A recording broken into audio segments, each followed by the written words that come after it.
Good morning दोस्तों। तो आज हम नए चैप्टर के साथ आपके सामने आए हैं और वो चैप्टर है साधारण ब्याज। जैसा कि आपको कवर पर दिख रहा होगा कि मैं बिना सूत्र के आपको समीकरण अपने ये साधारण ब्याज सॉल्व करके दिखाऊंगा। तो वो कैसे होगा? ऐसा सूत्र तो लगाने ही पड़ेंगे, है ना। देखो सूत्र से तो सभी पढ़ाते हैं। मैं कुछ अलग करने जा रहा हूँ, ठीक है। मैं चाहता तो मैं भी आपको सूत्र से पढ़ा सकता। क्या करना है, सूत्र रखना है और आप उसको सॉल्व करना है, ठीक है ना। लेकिन आप एक चीज़ ध्यान रखो, जैसे कि कभी कोई एग्जाम दे रहे हो आप, उस एग्जाम में अगर आपका कोई सवाल आ गया, आप क्या करोगे? सबसे पहले उस सवाल को पढ़ोगे। सवाल पढ़ने के बाद पहले आपको ये देखना पड़ेगा कि वो कौन से टॉपिक से, साधारण ब्याज है या चक्रवृद्धि ब्याज है या लाभ हानि है या प्रतिशत है। उसमें से भी जब आपको पता चलेगा कि जैसे कि यह साधारण ब्याज है, अब उस साधारण ब्याज में भी आपको चेक करना पड़ेगा उसमें पूछ क्या रहा है। वो जब आपको पता चलेगा तो आप सोचोगे कि उसमें जो पूछ रहा है उसके हिसाब से सूत्र कौन सा लगेगा। तो फिर आप वो सूत्र याद करोगे, वो सूत्र लगाओगे, है ना। इसके लिए आपको लंबा टाइम लग जाएगा। तो हमें क्या करना है, अब देखो औसत से ऊपर अपना ज्ञान होना ही चाहिए, ठीक है। अब सूत्र वाला तो सभी को पता होता है। अब ये आगे तो वही निकलता है जो उसको तेजी से करता है। समय हमको बर्बाद नहीं करना है किसी भी सवाल के पीछे। अब देखो बिना सूत्र के हम कैसे करने वाले हैं। तो जैसे कि मैंने आपको समीकरण के 6 पार्ट दिखाए थे, ठीक है, जो पढ़ाए थे। तो समीकरण के 6 पार्ट तो देखो, समीकरण तो सभी पढ़ाते हैं। मैंने भी कोई नया नहीं पढ़ा दिया उसमें, जो पढ़ाते वो मैंने भी वही पढ़ा है। लेकिन क्या है कि जो दूसरे पढ़ाते हैं वो यही सोचते हैं कि जो समीकरण में पढ़ा रहा हूँ उसमें जो बेसिक्स है वो सभी के क्लियर होगा, तो वो उसके आगे का पढ़ाते हैं। और आप जब उसको देखते हो तो आपको समझ में आता ही नहीं, क्योंकि आपका बेसिक ही क्लियर नहीं है, वो आपको खुद को ही नहीं पता। तो मुझे पता है ना। तो मैंने भी जब सीखा था मुझे पता है कि इसमें क्या क्या चीज़ें बेसिक्स होती है। तो वो चीज़ें मैंने आपको पहले सिखाई, उसमें से बेसिक्स मैंने निकाले और उनको मैंने आपके सामने रखा, और उसको सिखाने के बाद मैंने समीकरण सिखाया। तो मैंने आपको इसलिए गारंटी दी थी कि आपने अगर 6 पार्ट वो देख लिए तो आपको समीकरण आ जाएगा। अब वो समीकरण आपको सीखने थे, क्यों सीखने थे? तो आपको फिर से 10वीं का एग्जाम देने के लिए या 8वीं का एग्जाम देने के लिए या 12वीं का एग्जाम देने के लिए नहीं सिखाया। मैंने सिखाया है इन टॉपिकों को बिना सूत्र के उस समीकरण से सोल्व करना है। वो कैसे करना है तो अब ध्यान देते हैं। अब देखो पहले साधारण ब्याज होता क्या है, ठीक है। साधारण ब्याज का मतलब है, जैसे कि मैंने आप किसी को 5,000 रुपये दिए, मैंने समझ लो मैंने आपको 5,000 रुपये दिए, तो वो 5,000 रुपये उसके ऊपर मैं आपको क्या बोलूँगा कि भाई तू मेरा दोस्त तो है नहीं, तो मैं 5,000 रुपये आपको दूंगा तो क्या कहूँगा, तो मैं तुझे इतने % पर एक मैं ब्याज पर दे रहा हूँ पैसे, और फिर मैं तेरे को साल भर बाद वो जो पैसे देता है वापस, तो उसमें क्या होता है, ब्याज भी जुड़ा हुआ होता है। जैसे कि अगर मैंने 5,000 रुपये आपको दिए और आपने 1 साल बाद मुझे आपने कितने दिए, 5,500 रुपये, तो 500 रुपये आपने क्या किया, मुझे ब्याज दिया, यानी एक्स्ट्रा दिया। तो वो जो 500 रुपये है वो क्या है, ब्याज है। अब उसका % कितना होता है, मैंने कितने % पर आपको मैंने वो 5,000 रुपये दिए थे। अब जितने ज़्यादा % हो गए उतना ब्याज क्या है, ज़्यादा मिलेगा। तो हमें वही चीज़ इसमें अब क्लियर करनी है। तो सबसे पहले देखो, सूत्र किसी भी टॉपिक के सवालों को सॉल्व करने के लिए, देखो मैं ये नहीं कह रहा हूँ कि बिना सूत्र के कुछ, ठीक है, बिना सूत्र के तो कुछ होने वाला है नहीं। लेकिन करना क्या है, अब जैसे कि साधारण ब्याज है, इस साधारण ब्याज के अंदर लगभग 7 से 8 सूत्र हैं। अब ये 7 से 8 सूत्र आपको कैसे याद रहेंगे, या फिर चलो याद रह भी लिए तो अगर आपने कंफ्यूजिंग में कोई दूसरी चीज़ उसके अंदर रख दिया, वो चीज़ इसके अंदर रख दी, तो वो सवाल गलत हो जाएगा। तो इसलिए इसमें सिर्फ एक सूत्र याद रखने की जरूरत है, यानी कि जो भी टॉपिक आप पढ़ेंगे, जैसे कि प्रतिशत है तो प्रतिशत निकालते कैसे वो आपको आना चाहिए। साधारण ब्याज है तो साधारण ब्याज में यानी कि ब्याज निकालते कैसे हैं वो आपको आना चाहिए। कम से कम इतना तो आपको आना ही चाहिए। तो ब्याज निकालने का सूत्र क्या है, जैसे कि 5,000 रुपये हैं और मैंने 10% के हिसाब से आपको पैसे दिए, तो कितने साल के लिए, तो 1 साल के लिए, तो उसका ब्याज मुझे क्या मिलेगा। तो क्या करना है, इस सूत्र कुछ याद रखने की जरूरत नहीं है, ऐसा कुछ नहीं है। अभी सूत्र कैसे होगा, देखो ये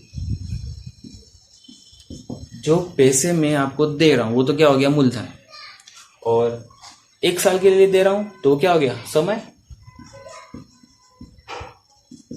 और मैंने आपको कितने 10% पर दिया तो वो क्या हो गया, दर हो गई। मूलधन इंटू समय इंटू दर बटे 100, ये इसका सूत्र है। अगर आप ये चीज करोगे तो इससे क्या निकल जाएगा, इससे क्या निकलेगा,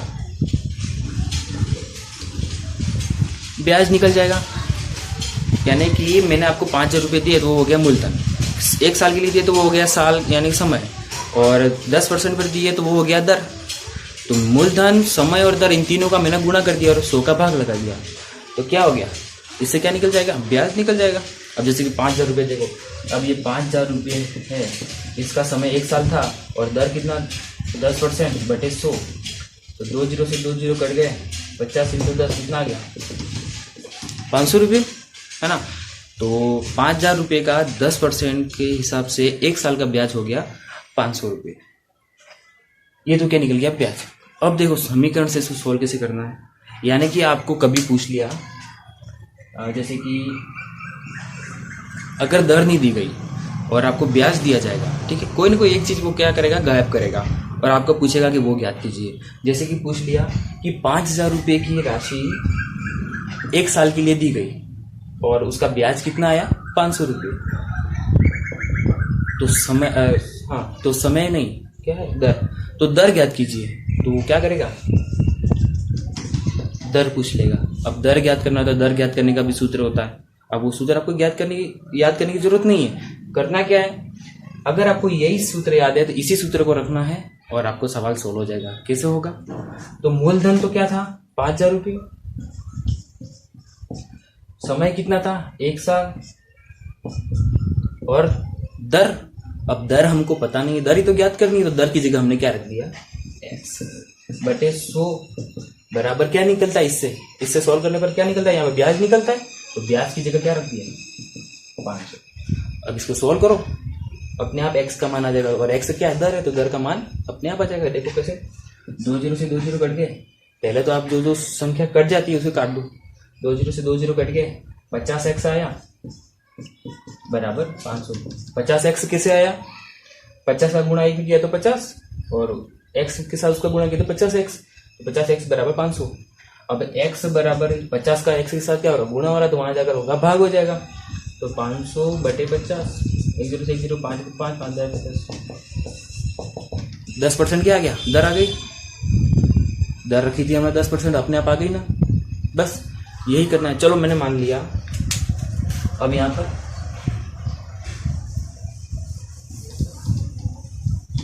मान लिया समय नहीं दिया इसमें, ठीक है, वो क्या करेगा, या तो समय गायब कर देगा। समय कैसे ज्ञात होगा, तो समय की देखो, समय जहां पर है सूत्र में वहां पर आपको x रख देना है।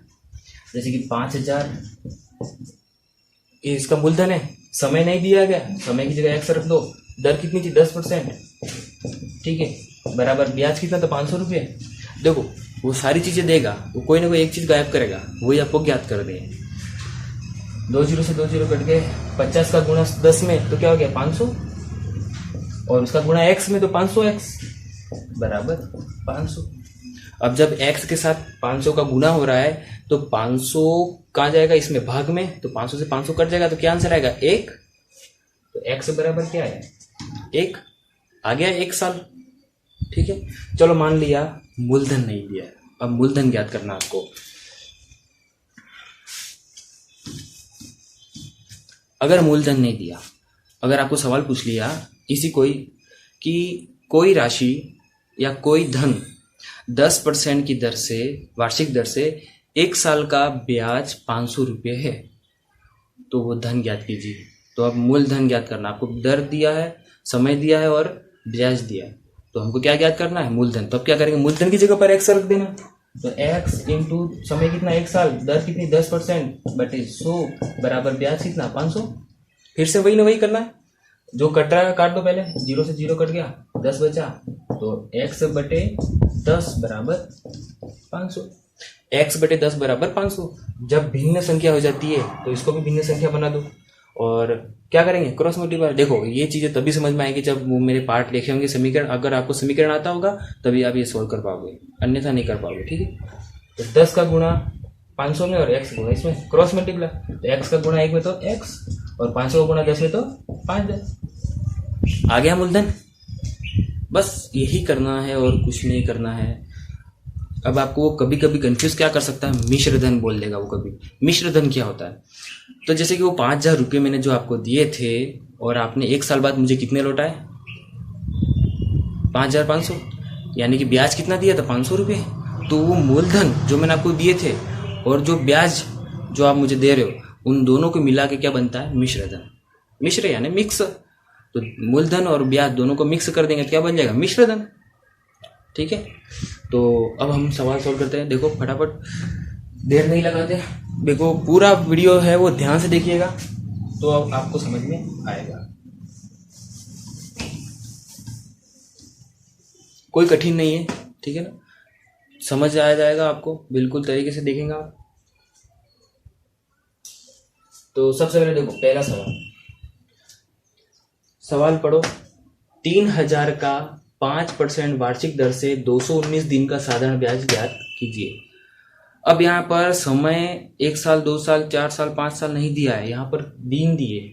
कितने दिन दिए, 219 दिन।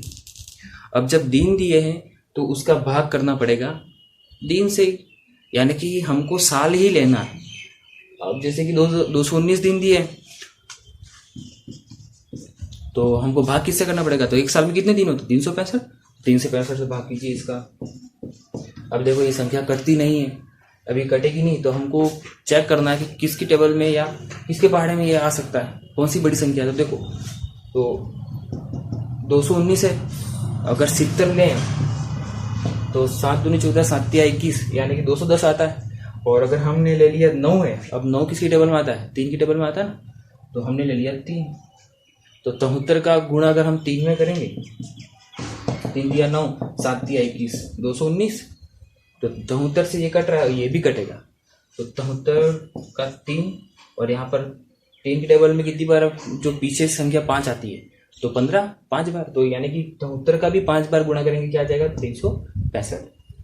तो 73 इंटू 5, 5 के 15 का 5, 1 से 7 35 और 1 36 आ गया 365। तो इसको काटने पर क्या आ गया 5।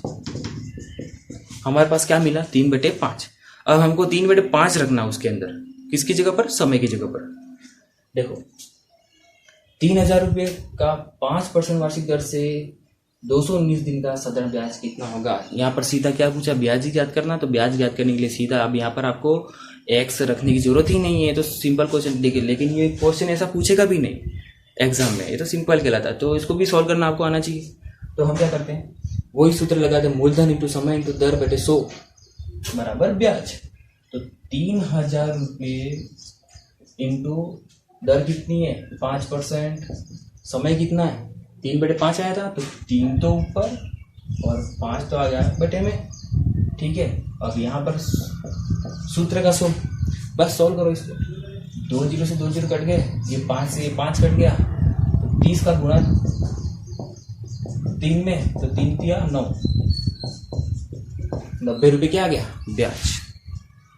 ये तो सिंपल था, ये तो अपने आप सॉल्व हो गया, इसमें कोई आपको कोई सोचने की जरूरत ही नहीं है। ठीक है, लेकिन आपको बस ये चीज इसमें नहीं थी कि 219 दिन था, तो हमको उसको किस में बदला, भिन्न संख्या में बदला उसको हमने। अगर आप 219 में रखते तो गलत नहीं, 219 ऊपर रखना था और 365 नीचे रखना था, उसको भाग करना पड़ेगा आपको। ठीक है, अब देखो अगला सवाल करते हैं। तो इसको मीठा खाना, इसको मीठा दे। अब दूसरा सवाल देखो, कोई धन 8 वर्ष में साधारण ब्याज की किस दर से दुगुना हो जाता है। सूत्र जो है मूलधन इंटू समय इंटू दर बटे 100 बराबर ब्याज। ये सूत्र आपको दिमाग में रखना है, जो जो चीज है उन चीजों को अलग निकाल दो। जैसे कि कोई धन 8 वर्ष में, ये 8 वर्ष है तो क्या आ गया, समय आ गया, तो हमारे पास समय मिल गया 8 वर्ष। साधारण ब्याज किस दर से दुगुना हो जाएगा, दर दिया है क्या, दर नहीं दिया, किस दर से, यानी कि पूछा उसने क्या है, दर पूछी है, तो हमको क्या ज्ञात करना, दर। अब वो सूत्र लगाओ, सूत्र में आपको दर की जगह क्या रख देना, एक्स रख देना। लेकिन हमको एक चीज और देखनी है, यहाँ पर कोई धन यानी कि धन भी दिया नहीं है, लेकिन आप धन क्या मान सकते हो, 100 मान सकते हो। अब हम कैसे सोल्व करेंगे, देखो बाकी सब जगह तो चीजें जो है वो रख देंगे, और जहां पर दर ज्ञात करनी है तो दर की जगह क्या आ जाएगा, एक्स रख देंगे। ठीक, अब यहाँ पर थोड़ा आपका दिमाग चलना चाहिए एक्स्ट्रा। कैसे, तो कोई धन है, धन मानिए क्या है 100 रुपया। ठीक है, अब वो क्या कह रहा है, 8 वर्ष में साधारण ब्याज की किस दर से दुगुना हो जाएगा, यानी कि जो 100 रुपया हमने जो धन माना है वो 8 साल बाद कितना हो रहा है, 200 रुपये हो रहा है। यहाँ से ये 8 वर्ष बाद हो गया 200।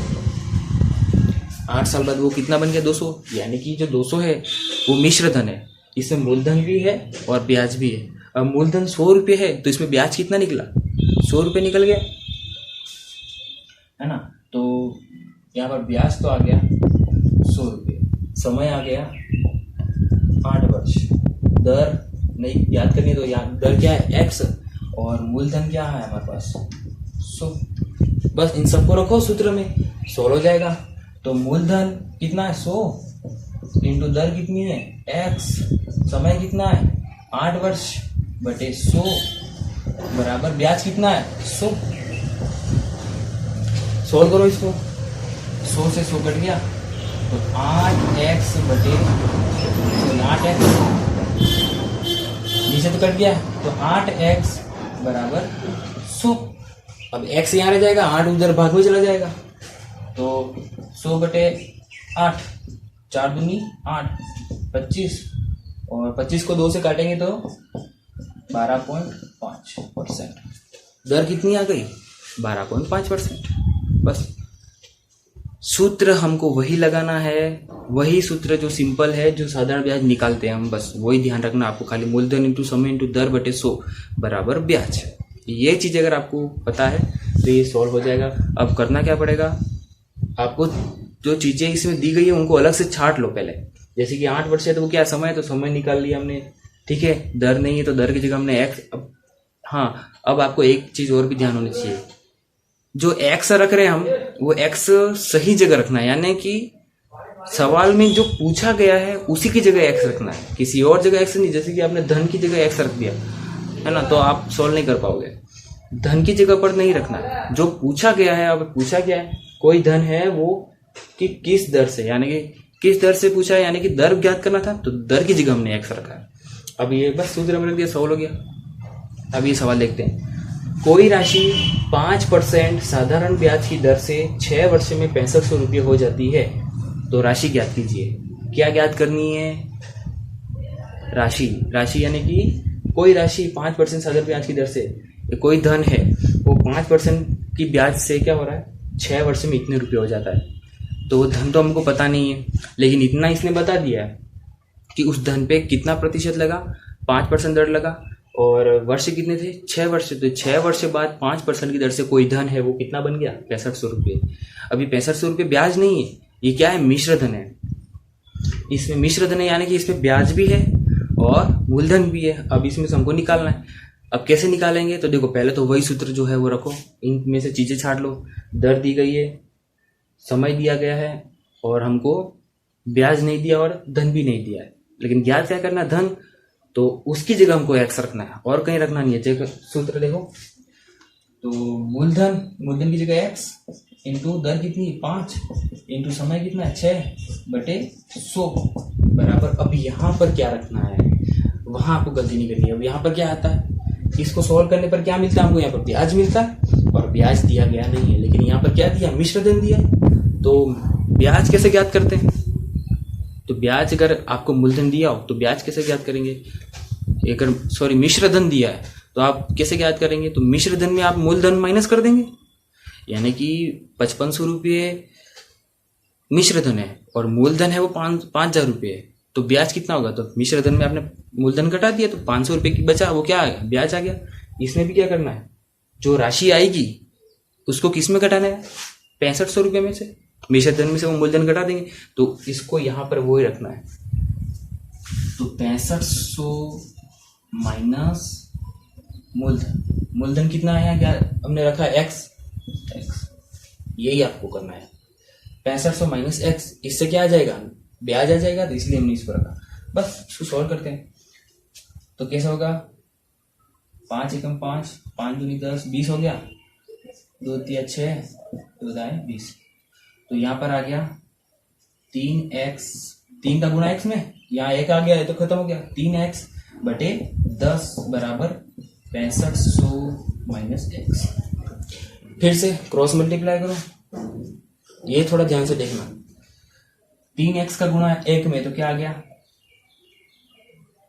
3x बराबर 10 का गुणा 6500 में और 10 का गुणा इससे भी, तो 10 इंटू 6500 तो कितना हो जाएगा 65000 और 10 का गुणा x में भी करना है तो 10x है ना, तो माइनस 10x। सॉल्व करो इसको, ये 10x माइनस का वो आ जाएगा इधर x के पास चला जाएगा, तो ये माइनस का तो यहाँ पर आके 10 का बन जाएगा, तो 10x इस 3x में जुड़ जाएगा तो 13x बराबर 65,000। 13x बराबर 65,000। x ज्ञात करना है तो 13 वहां चला जाएगा भाग में, तो 65,000 बटे 13। 13 के टेबल में कटेगा, 13 कम 13, 13 पंजे 65 और 3 जीरो पीछे, तो x बराबर कितना आ गया 5,000 रुपये।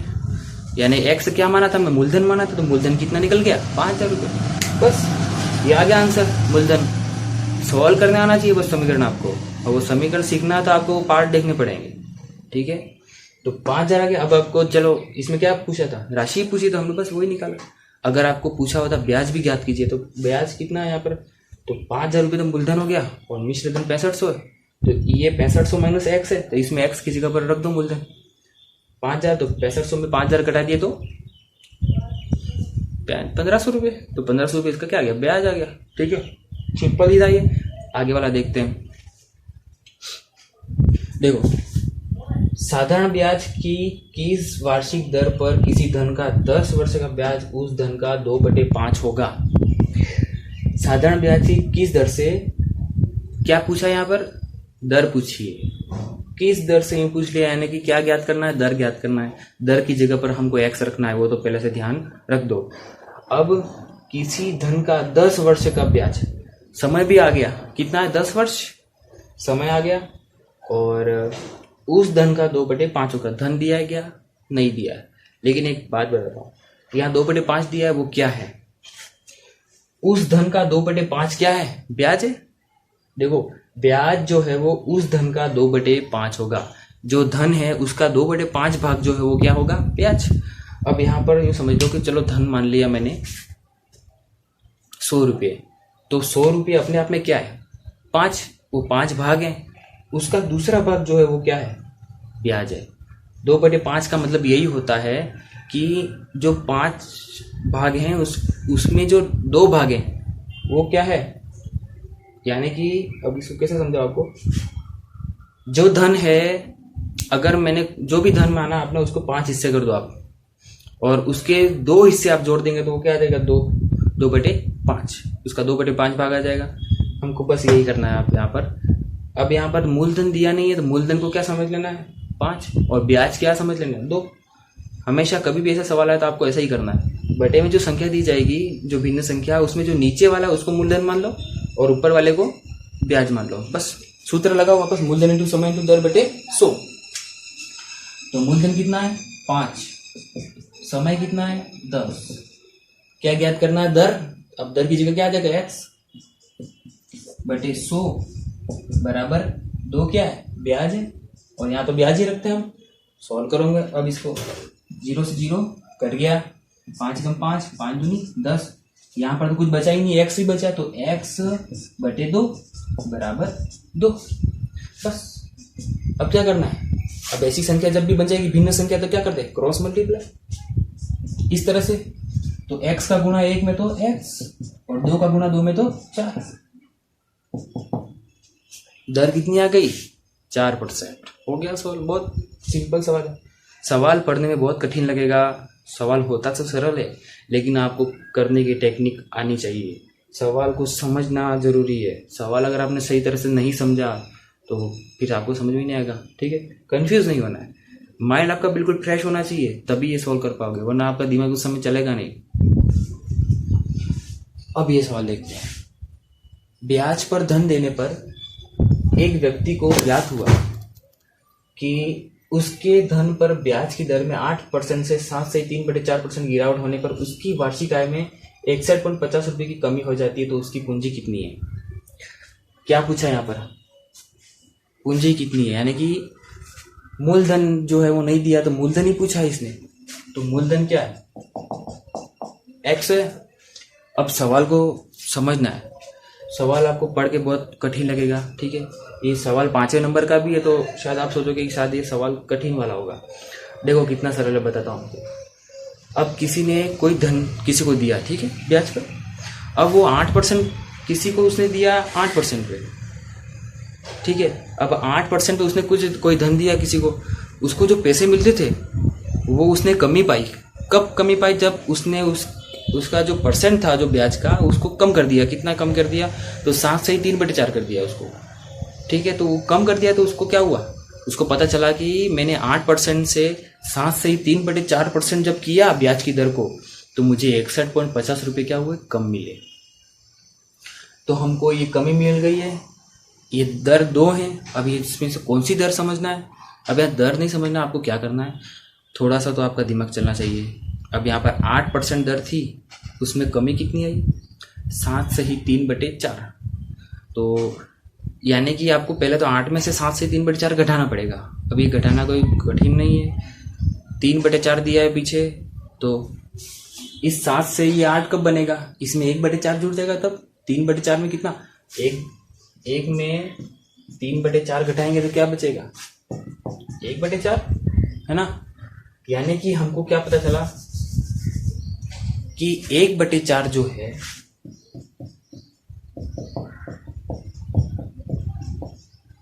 एक बटे 4% जो दर है वो कितनी थी? उसके हिसाब से वो पैसे कितने हैं? 61.50 रुपये, ये उसका। अब ये हमको क्या मिल गया? 1/4% का धन जो है कितना है? वो 61.50। अब इसका 1 भाग करेंगे, यानी कि इस 1/4 को हमको क्या बना देना है? 1%, यानी 1 बना देना है। तो 1/4 को 1 कैसे बनाएंगे? 1/4 जब 4 बार जुड़ेंगे तो कितने हो जाएंगे? 1, यानी कि 1/4 1/4 1/4 1/4 1/4 4 बार होते तो क्या बन जाता? 1 बन जाता है। अब यहाँ पर 1/4 है, 1/4 का मान कितना है? इतना। तो हमको 1 का मान बताना है, तो 1 का मान कैसे पता चलेगा? 61.50 का गुणा कितनी बार कर देंगे? 4 बार कर देंगे तो 1% का मान आ जाएगा, ठीक है। लेकिन अपन को ये नहीं करना है। अब यहाँ पर अपन को क्या करना है? हमको क्या मिल गया? यहाँ पर दर मिल गई, और क्या मिल गया? ब्याज मिल गया, और मूलधन x वो भी मिल गया, है ना। यानी x है वो x जो हमने मान रखा वही, और क्या, बस यही तो चीजें थी। सोल्व करो इसको। तो मूलधन कितना है? x इंटू दर कितनी है? 1/4, तो 1 ऊपर और 4 नीचे, इंटू समय कितना है? समय भी दिया है शायद। उसके ब्याज दर में वार्षिक आय में, हाँ 1 ही साल है, वार्षिक आय यानी कि 1 साल। तो समय कितना है? 1, और ब्याज कितना है? 61.50। सोल्व करो। यहाँ ऊपर चीजें कटेंगी क्या? नहीं कटेगी। x का गुणा 1 में भी तो x का गुणा 1 में भी तो भी x। x/4 बराबर 61.50। सॉरी, एक गलती हो गई। इस सूत्र में जो सूत्र का जो 100 था वो मैंने लिखना भूल गया था। तो 100 का गुणा 4/400, तो x/400 आया, और उधर 61.50। इसको बटे में 1 करके क्या करें? क्रॉस मल्टीप्लाई कर देंगे। यहाँ से यूं, यहाँ से यूं।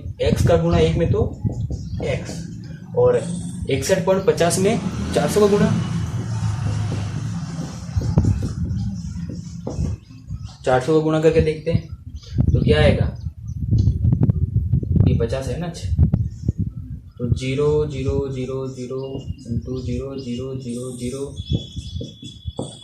0 5 चौक 20 का 0, 2 80, 4 कम 4 5 6 4 6 चौक 24, 0 0 0 0 6 2 4 और 2, और 2 संख्या बाद पॉइंट यहाँ है, यानी कि इसके बाद की संख्या को छोड़ दो आप। 24,600 रुपये क्या आया इसका? मूलधन। x का मान कितना आ गया? 24,600 हो गया ये सोल्व। बस इसमें इतना ही था। हमने जो गिरावट थी उसमें उसको घटा दिया तो हमको मिल गया 1/4%। तो 1/4% का हिसाब से उसका मान आ गया 61.50 रुपये। बस दर मिल गई, समय मिल गया हमको, और मूलधन हमने x मान लिया, और ये ब्याज मिल गया। तो हमने निकाल लिया। क्या निकाल लिया? x निकाल लिया ना मूलधन।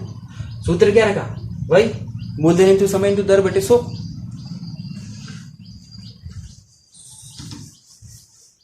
अगला सवाल करते हैं। देखो कितने समय में 3% वार्षिक दर से 8,000 रुपये का साधारण ब्याज उतना ही होगा जितना कि 4% वार्षिक दर से 6,000 रुपये का साधारण ब्याज 5 वर्ष में होगा।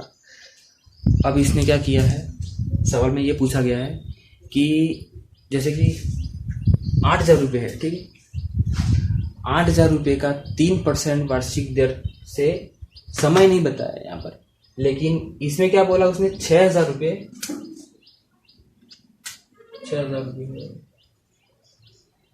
6,000 रुपये का भी 4% के हिसाब से कितना 5 वर्ष में।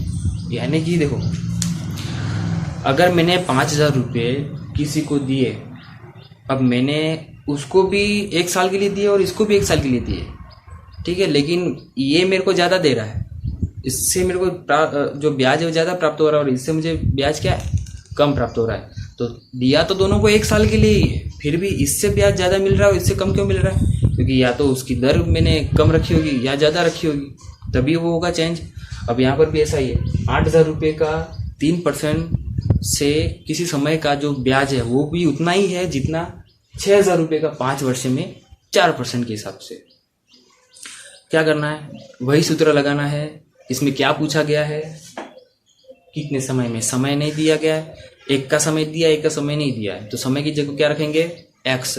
अब यहाँ इसको इक्वल करना है, दोनों को भाग को। कैसे, पहले हमको ये लिखना है 8,000 इंटू इसका दर कितना है 3 और समय कितना है याद करना, तो समय कितना x बटे 100, इसका तो ये हो गया। अब इसका तो बराबर 6,000 रुपये, समय कितना 5 वर्ष, दर कितना 4% बटे, दोनों को इक्वल कर दो, समीकरण होगा इसमें, सोल्व करो। 2 0 से 2 0 कट गए, इस 2 0 से ये 2 0 कट गए, 80 इंटू 3 8 या 240 x बराबर 5 चौक 20, 20 इंटू 60, 6 दूनी 12 यानी 1200, 240 x बराबर 1200 आ गया। तो x बराबर क्या आ जाएगा 240 बटे में हो जाएगा, तो 1200 बटे 240, 0 से 0 कट गया, 12 से कट देंगे, 12 दूनी 24, 12 के 12 10, 2 कम 2 2 5 10, क्या आ गया 5 वर्ष। बस इतना सरल था ये सवाल, दोनों को अपन को सम्मान करना था उसको, तो x का मान हमारा निकल गया। अब 7वां सवाल, अंतिम सवाल है। देखो, यदि किसी राशि पर 10 वर्ष बाद साधारण ब्याज 600 रुपये है, यदि 5 वर्ष बाद मूलधन तिगुना कर दिया जाए तो 10वें वर्ष के अंत में कुल ब्याज होगा। देखो, यदि किसी राशि पर, राशि यहाँ पर दी गई नहीं है, लेकिन इसने क्या बोला है कि वो जो भी राशि है उस राशि का 10 वर्ष बाद उसका ब्याज कितना मिल रहा है 600 रुपये। अब ये तो साधारण ब्याज है, इसमें तो कोई चक्रवृद्धि ब्याज लगता नहीं है, तो सिंपल सा ही है। तो यदि 10 साल बाद कितना मिल रहा है उसको, 10 साल का ब्याज 600 रुपये, 1 साल का निकाल दो, 1 साल का कितना है, तो 600 में 10 का भाग कर दिए 60, तो 60 रुपये क्या है, 1 साल का ब्याज 60 रुपये, तो 10 साल का कितना 600 रुपये। अब हमको क्या करना है, मूलधन समझ लेंगे हम, जैसे कि 100 रुपये, ठीक है। अब यहाँ पर ज्ञात क्या करना था, x कहाँ रखना है, तो अभी x की बात नहीं करते। देखो पहले 60 रुपये आ गया, ठीक है, अभी हम दर निकाल लेते हैं। यदि हमने मूलधन मान लिया 100 रुपये, तो 100 रुपये का एक साल का ब्याज कितना आ रहा है 60 रुपये, तो 60 रुपये 100 रुपये के हिसाब से कितना परसेंट हुआ, 60% हुआ, तो दर कितनी आ गई 60%। अब उसने क्या पूछा है, हमको मूलधन तो यही मानना है, और उसने क्या बोला, यदि 5 वर्ष बाद मूलधन तिगुना कर दिया जाए तो 10वें वर्ष के अंत में, यानी कि 5 साल तक तो यही रेट चलेगी, ठीक है। तो 100 इंटू 5 इंटू 60% बटे 100, निकालो इसको, तो 100 से 100 कट गया, 6 पंजे 30, 300 रुपये है ना। तो 60 रुपये के ब्याज के हिसाब से 5 साल का तो ब्याज आ गया 300 रुपये। अब वो यूँ कह रहा कि 5 साल बाद ऐसा किया उसने कि वो जो मूलधन था उसको तिगुना कर दिया, तो मूलधन कितना 100 रुपये, उसको तिगुना कर दिया तो 300, अब 300 का निकालो 5 साल के लिए, तो 300 इंटू 5 इंटू 60/100, 2 जीरो से 2 जीरो कट गए, ठीक है। 5 तिया 15, 15 छंग 90, 900। तो अगले 5 साल के लिए 900 रुपये ब्याज हो गया। अब दोनों को जोड़ दो, इन दोनों को, तो क्या आएगा 900 और 300, 1200। तो वर्ष के 10वें वर्ष के अंत में इसको टोटल ब्याज कितना मिला, 1200 रुपये, ठीक है। तो दोस्तों देखो, मैंने कोशिश की आपको समझाने की, आपको बताने की, समीकरण से सॉल्व करवाने की, ठीक है। अब आते हैं तो जिसको समीकरण नहीं आता है वो तो बिल्कुल इस वीडियो को डिसलाइक करेंगे, मुझे पता है ना, वो नहीं देखेंगे क्योंकि उनको समझ में ही नहीं आएगा। देखो, मैं सूत्र से भी बता सकता हूँ सवालों को, सूत्र से बताने में मुझे लगता है कि आपको देरी हो जाएगी, है ना। आप सवाल जब करने बैठोगे, सूत्र याद करोगे, सूत्र के हिसाब से सवाल सॉल्व करोगे, तो फिर आपके लिए नुकसान है, समय ज़्यादा लगेगा और आप पिछड़ जाओगे दूसरों से। अगर आपको दूसरों के बराबर रहना है, जो पास हो जाते हैं उनके बराबर रहना है, तो उनके बराबर रहने के लिए आपको अपने विषय में औसत से ऊपर होना जरूरी है ना। कोई भी विषय तो उसमें औसत से ऊपर अगर आपका ज्ञान है तो ही आप आगे निकल सकते हैं। अब यहाँ पर औसत से ऊपर यानी कि हमको सूत्र नहीं, हमने समीकरण से सोल्व किया है इसको, तो ये आपको आना चाहिए, ठीक है। तो दोस्तों अगर आपको समझ में आया होगा ये, तो वीडियो लाइक करिए, ठीक है। इसका पार्ट 2 भी अगर आप कहोगे, अगर आप कमेंट करेंगे तो मैं पार्ट 2 भी बनाऊंगा इसका, साधारण ब्याज का ही। उसके और टफ क्वेश्चन भी मैं ला के इसके आपके सामने रखूंगा और आप उनको सोल्व करूंगा, ठीक है। तो अगर आपके पास गणित की किताब है, उसमें साधारण ब्याज टॉपिक है, तो साधारण ब्याज के सवाल करिए। जो सवाल मैंने आपको सिखाए उन सवालों के अनुसार आप उन सवालों को करिए। अगर आपको वो सवाल आ रहे हैं समीकरण से सोल्व करने में, तो फिर धन्यवाद, आपने मेरे बताए हुए सवालों को देखा और आप उनको करोगे तो ठीक है। अगर आपको आ जाए तो बहुत अच्छी बात है ना, तो आपको बधाई हो। और बिल्कुल अगर आपको समझ में आया हो तो इस वीडियो को ज़रूर लाइक कीजिएगा, और दोस्तों इस वीडियो को शेयर कीजिए, और कमेंट तो ज़रूर कीजिए कि आपको कैसी लगी क्लास, ठीक है। तो चलते हैं दोस्तों, धन्यवाद।